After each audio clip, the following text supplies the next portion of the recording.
L'Optima est la familiale de Kia, concurrente des 508, Talisman et autres Passat. Cette deuxième génération, lancée en 2015, s'est enrichie lors du Mondial 2016 d'une version hybride rechargeable qui promet 54 km d'autonomie à l'électricité seule. Elle se reconnaît de ses sœurs thermiques par sa trappe sur l'aile avant gauche qui sert à la brancher et par des boucliers spécifiques. Cette Optima annonce 205 chevaux en puissance cumulée et n'est disponible qu'en une seule finition haut de gamme, dotée en série de jantes de 17 pouces, de feux avant 100% LED et même d'une peinture métallisée en série.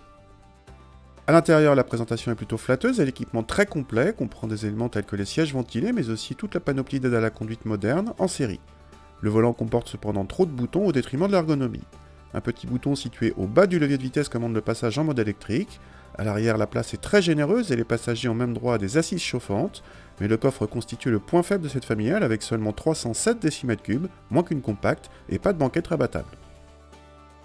Si la batterie est pleine, on débarre automatiquement en mode électrique. Nous avons avec une conduite normale parcouru 40 km sans une goutte d'essence, moins qu'annoncé mais mieux que la Passat GTE. A noter la possibilité de gérer le frein moteur via le mode séquentiel de la boîte de vitesse, même en mode 100% électrique. Les performances sont quelconques pour ce niveau de puissance, mais la voiture se veut de toute façon moins dynamique que confortable, que ce soit au niveau châssis avec un bon filtrage des suspensions ou au niveau de la boîte, remarquable par sa douceur.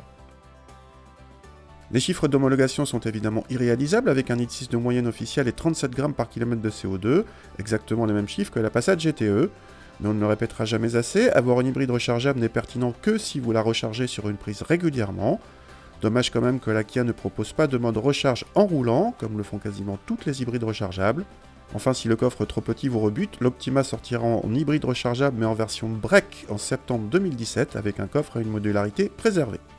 Pour finir, rappelons que comme toutes les autres Kia, l'Optima est garantie 7 ans, y compris cette version hybride rechargeable, au cas où un doute sur la fiabilité de cette technologie vous tarauderait.